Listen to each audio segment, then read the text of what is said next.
Muito bem. Hoje vamos abordar uma videoaula a respeito de metodologias ativas dentro de um contexto virtual de aprendizagem. É importante deixar claro que o que estamos falando como contexto virtual não se trata especificamente de ensino à distância. Para isso, vamos trabalhar com as três metodologias ativas, o PBL, que é o Problem Based Learning, o TBL, Team Based Learning, e Peer Instruction. Então, quais serão os objetivos dessa videoaula? Apresentar algumas ideias gerais sobre metodologias ativas, não é um curso sobre metodologias ativas. Explicar resumidamente essas metodologias que eu mencionei, o PBL, o TBL e Peer Instruction, e mostrar um exemplo, que é um estudo de caso, onde utilizamos essas metodologias em uma situação de ensino-aprendizagem. Bom, antes da gente começar a falar sobre o estudo de caso, eu gostaria de comentar alguns mitos e verdades e ideias de senso comum a respeito de metodologias ativas. Então, a primeira ideia aí é que as metodologias ativas são uma novidade, o que é algo novo. E aí, então, eu trago o Paulo Freire, ou o método Paulo Freire, e pergunto, será que o método Paulo Freire já não utilizava metodologias ativas?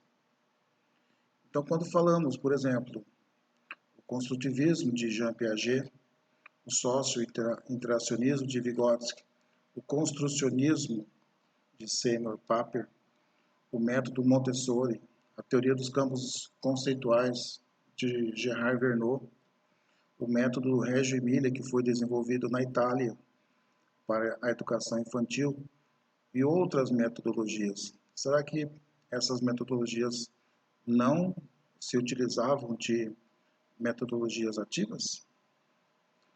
Uma segunda ideia é que metodologias ativas é o uso das tecnologias.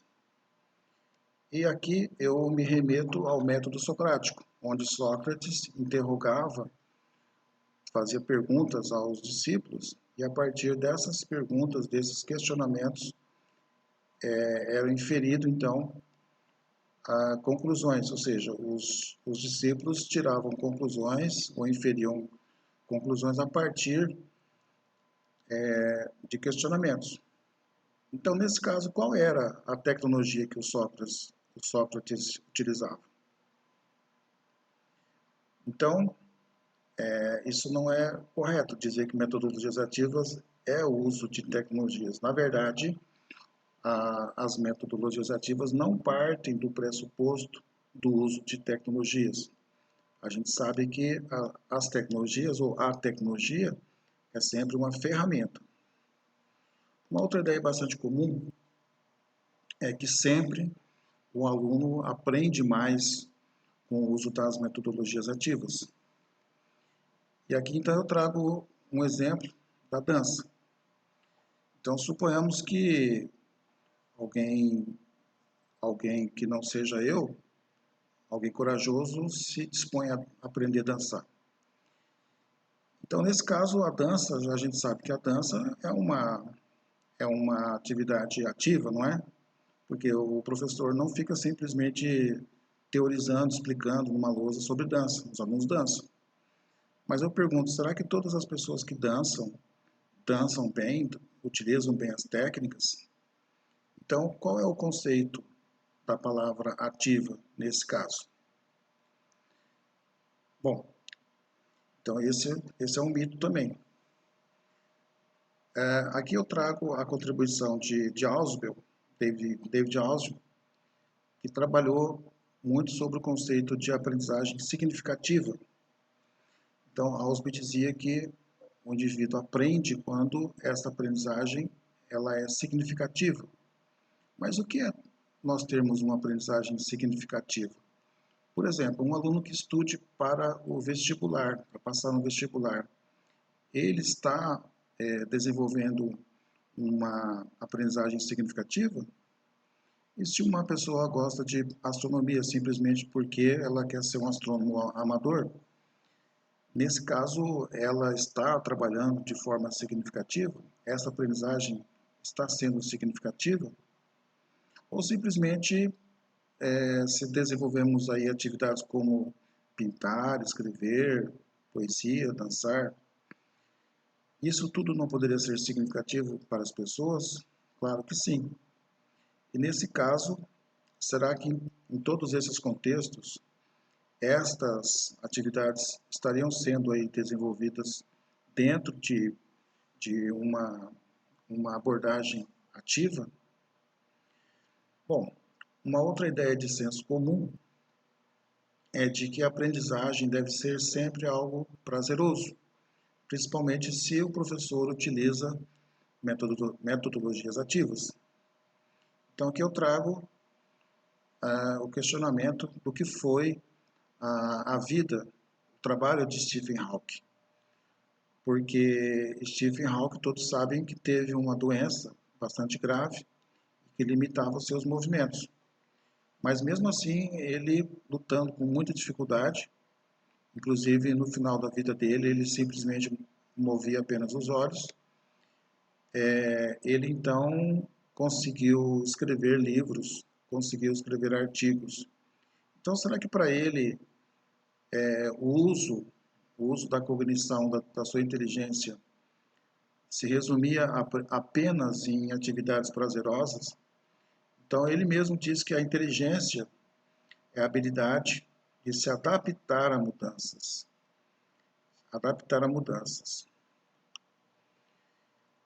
Então, talvez nem sempre aprender seja algo prazeroso, porque isso exige disciplina, determinação, organização, horas e horas de sono perdido. Uma outra ideia bastante de senso comum é que dar aulas com metodologias ativas é algo mais fácil. E a gente sabe que não, porque, muito pelo contrário, na verdade, quando você precisa desenvolver atividades com metodologias ativas, essas aulas devem ser muito mais bem elaboradas. É muito mais trabalhoso, porque você tem que ter conhecimentos de teorias psicológicas, é preciso você ter conhecimento de filosofia, de técnicas e metodologias educacionais.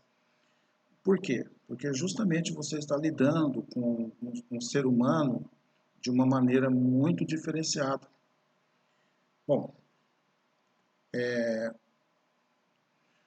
vamos agora então tratar do nosso caso, que aqui no nosso exemplo, utilizou basicamente três metodologias ativas, o PBL, o TBL, Peer Instruction. E aqui nós utilizamos diagramas de Venn justamente para mostrar a ideia de intersecção de metodologias, ou seja, eu poderia mesclar um PBL com um TBL. Eu poderia também mesclar as três, um PBL, um TBL e o Peer Instruction. E o que nós teríamos com isso? Então é interessante pensar que nós podemos utilizar metodologias ativas de forma mesclada. Ou seja, normalmente quando se utiliza de uma metodologia, provavelmente você está utilizando outras de forma indireta ou semidireta. Vamos comentar então agora a respeito das as principais características desses três métodos ativos. O primeiro é o PBL, ou aprendizagem baseada em problema.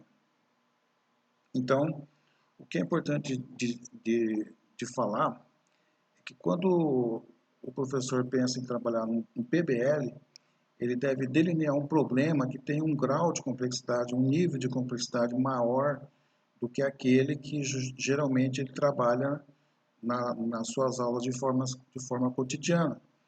Porque se não houver essa leitura de que esse problema que ele vai propor aos alunos tenha um nível de complexidade, um grau de complexidade maior, Então não faz sentido desenvolver essa atividade como sendo um problema.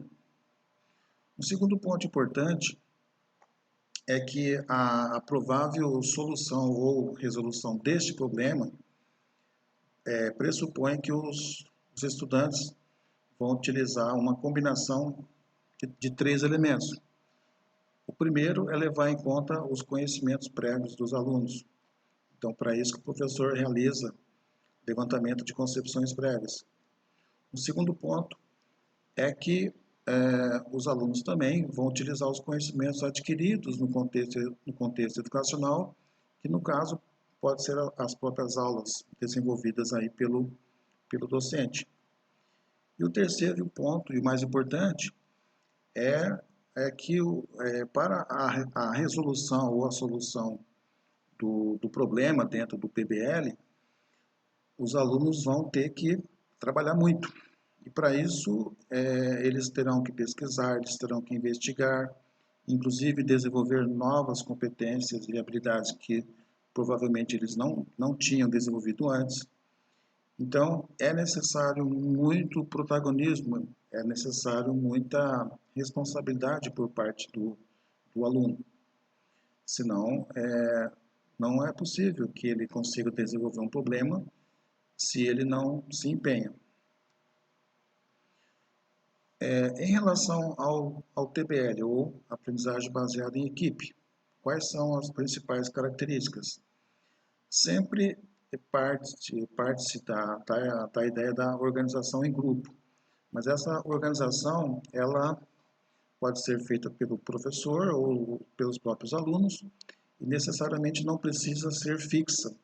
Ela pode ser alterada, ou seja, pode haver uma permuta dos componentes da equipe, dos grupos, né, dentro de uma mesma sala de aula.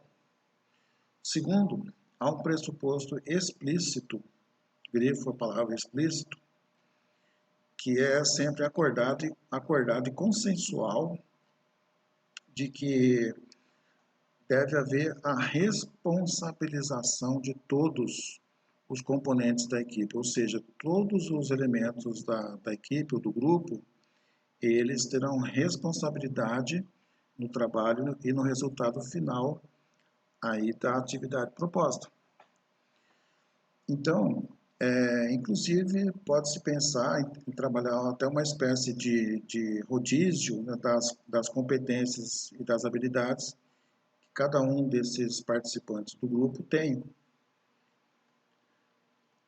Em relação à instrução de pares, essa metodologia ativa ela é mais detalhada e ela pressupõe o desenvolvimento em três momentos. O primeiro seria a preparação prévia da atividade, um segundo, o momento de estudo individual, e o terceiro, o momento de realização da atividade propriamente dita.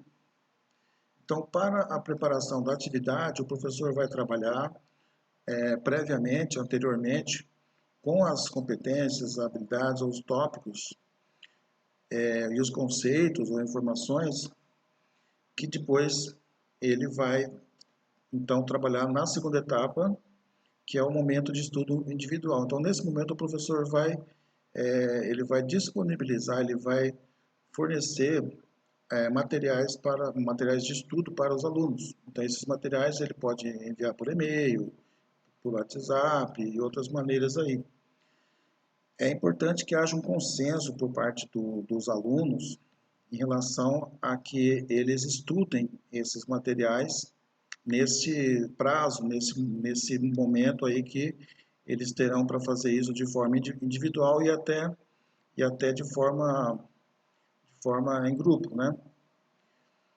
E o quarto momento, no modelo clássico da peer instruction, que é o momento da realização da atividade, esse momento é dividido em 5 etapas. Primeiro, o professor ele vai, então, lançar ali algumas questões, alguns desafios, algumas perguntas, e os alunos vão responder isso individualmente. Depois, no segundo momento, ele realiza uma avaliação, normalmente através de um recurso eletrônico, que é uma espécie de um celular, ligado, conectado a um computador, onde o professor tem ali as respostas individuais dos alunos. Num terceiro momento, os alunos vão se organizar em pares. Aqui vale uma observação. Existe a possibilidade também de que isso não seja feito em pares, pode ser feito em trios ou com 4 alunos. Mas lembro que no modelo do Eric Mazur, de Harvard, a peer instruction ela é realizada em pares. Então, após esse momento, os alunos vão novamente discutir a questão que foi apresentada anteriormente, e aí o professor realiza a avaliação do resultado aí da, da atividade feita em pares. E finalmente o professor então vai dar a devolutiva ou feedback para a turma. Importante dizer que, né, nesse tipo de metodologia é comprovado quase sempre um aumento significativo no acerto, devido justamente à interação que ocorreu entre os alunos. Mas eu lembro aqui mais uma vez que esse tipo de ideia de trabalho em pares Vygotsky desenvolveu. Chamava-se par capaz ou par mais capaz. Bem, vamos então ao nosso estudo de caso, que foi então o desenvolvimento de atividades não presenciais ou virtuais utilizando metodologias ativas. Então, para isso, como eu já mencionei, foi trabalhado o PBL, o TBL e a Peer Instruction. Então, qual foi o objetivo? O objetivo final, que ainda está em desenvolvimento, é construir um relógio digital. Para isso, foi dado inicialmente, foi trabalhado com os alunos inicialmente um diagrama, que é dentro da álgebra booleana, que é chamado de equação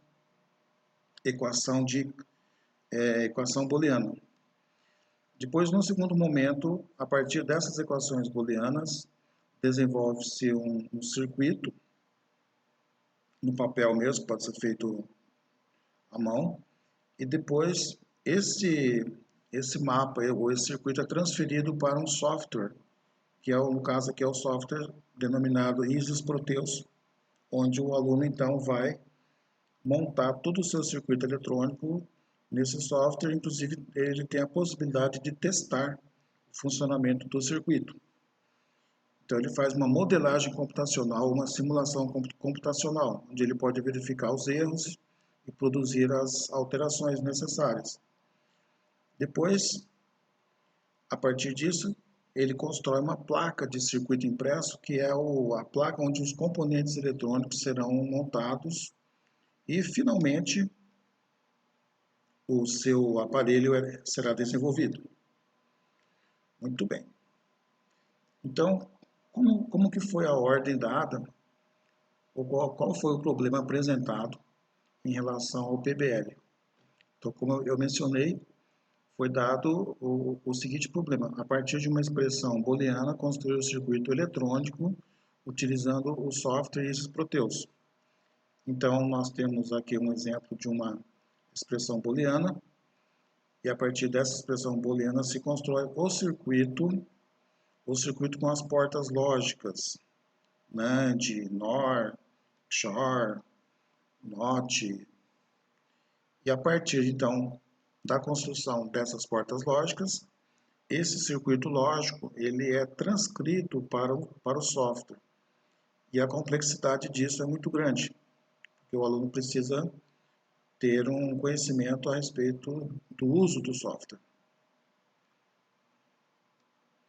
Quais as competências e habilidades necessárias para que seja desenvolvido esse problema? Primeiro, reconhecer e diferenciar a operação lógica respectiva de cada porta lógica. Então, essa parte da atividade foi desenvolvida, foi apresentada pelo professor. Depois, saber efetuar as operações booleanas, que é justamente em relação aos cálculos da lógica digital. Terceiro, conhecer as técnicas de conversão da operação booleana para o circuito digital. Quarto ponto, ser capaz de efetuar ou de construir o circuito digital no software. E quinto, ser capaz de executar as simulações, ensaios ou a modelagem computacional utilizando o software para conferir o correto funcionamento do circuito. Então veja bem que o uso aí da metodologia ativa PBL, ela exige, nesse caso, uma série de etapas bastante complexas e totalmente interligadas.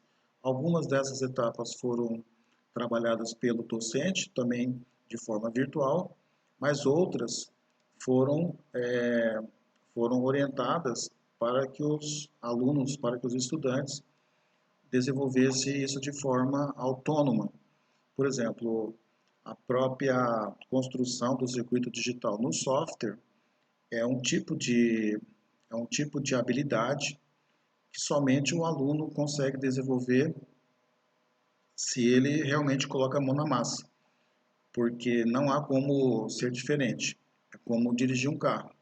Você só aprende fazendo. Em relação ao TBL,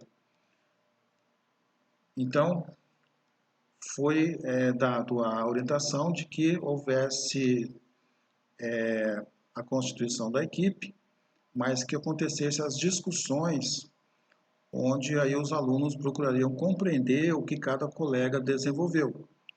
Mas foi dada a orientação de que a solução que eles apresentariam teria que ser mostrada individualmente, ou seja, não seria aceito, digamos, cópia. E, finalmente, em relação à instrução por pares, a gente que, na verdade, pressupõe que a própria discussão realizada no contexto da constituição ali da equipe, dentro do TBL, já possa ter aí propiciado essa discussão por pares. Normalmente, a gente pode pressupor que quando os alunos realizam esse tipo de discussão uns com os outros, eles fazem isso de forma a ter mais as suas preferências individuais em relação à amizade, né? Então isso já acontece de uma forma mais intimista. Bem, então aqui nós vamos mostrar quais foram as soluções que os alunos apresentaram. Eu separei essas soluções como sendo acadêmico 1, 2, 3, 4, 5, 6. Então tivemos aqui 3 grupos, o acadêmico 1, o 4 e o 5 foi a equipe 1. Depois tivemos o acadêmico 2 e o 3, a equipe 2. E finalmente a equipe 3, o que chamamos de acadêmico 6, que foi um grupo constituído de 4 alunos. Então o que nós percebemos? Se a gente pega os trabalhos melhor, da equipe 1, a gente vê claramente que as 3 soluções são completamente diferentes. Aqui, inclusive, a gente até pode pensar que elas foram iguais, mas não foram, porque esses conectores estão com tamanhos diferentes. Essas entradas aqui das portas lógicas estão dispostas de maneira diferente. Essa solução que o acadêmico 4 apresentou, colocando aqui o Logic Probe, também foi desenvolvido de maneira diferente. E em relação ao acadêmico 5 também dessa equipe, observe que ele construiu a composição aqui de portas lógicas de uma maneira totalmente distinta em relação aos 2 colegas. Então, é claro, ficou bem claro a, a forma inédita com que cada um desenvolveu a solução. Bom, agora a gente analisando aqui da equipe 2, a gente já vê que a solução apresentada é exatamente igual. Todo o circuito, as portas lógicas, a disposição dos componentes, o tamanho aqui dos conectores, o posicionamento posicionamento aqui deste LED, é tudo idêntico. Então aqui não há dúvida de que apenas um aluno fez e o outro não sabemos realmente o que aconteceu. E finalmente, na equipe 3, constatamos também o mesmo comportamento da equipe 2, ou seja, os alunos apresentaram apenas uma solução para os quatro componentes. Muito bem, a partir disso a gente chega a algumas conclusões. Em relação ao PBL, a aplicação dessa metodologia, a gente considera que foi eficiente e eficaz, porque de fato foi conseguido desenvolver a atividade de acordo com o que foi solicitado. Em relação ao TBL, a nossa avaliação é de que a aplicação não foi eficaz para as equipes 2 e 3, mas também a gente não tem certeza que a equipe 1, que foram os 3 alunos que apresentaram as soluções diferentes, inéditas, a gente não tem certeza se eles realmente também discutiram o assunto em grupo, apesar de que apresentaram soluções diferentes, e a gente até poderia imaginar que, pelo fato deles não terem discutido isso em grupo, justamente tenha sido o motivo de terem apresentado soluções diferentes. Nós não sabemos, nós não temos instrumentos de avaliação para isso. E a aplicação da peer structure, nesse caso, ela aconteceu de forma implícita, porque ela teria acontecido ali, tendo ocorrido, obviamente, a estruturação dos grupos e tendo ocorrido a discussão entre os alunos, ela pode ter ocorrido entre os alunos. Isso também a gente não tem como avaliar. Então, a conclusão 4 é de que nós necessitaríamos ter algumas estratégias de gerenciamento e de avaliação da atividade, principalmente em relação ao TBL, para que tenhamos aí, digamos, a certeza de como os acadêmicos, como os estudantes, de fato, desenvolveram as atividades aí, pressupondo uma interação entre eles. Bem, eu agradeço aí a atenção de vocês. Como eu falei do início, esse vídeo não é para tratarmos de forma aprofundada metodologias ativas, mas nós faremos outros vídeos nos quais iremos mostrar aí o uso de outras metodologias ou mesmo dessas metodologias que nós mostramos hoje aqui, com outros exemplos práticos também de atividades, de projetos e aulas também com metodologias ativas. Agradeço a atenção, eu peço que vocês compartilhem o material, se inscrevam no canal, porque isso nos motiva a continuarmos com esse trabalho. Muito obrigado.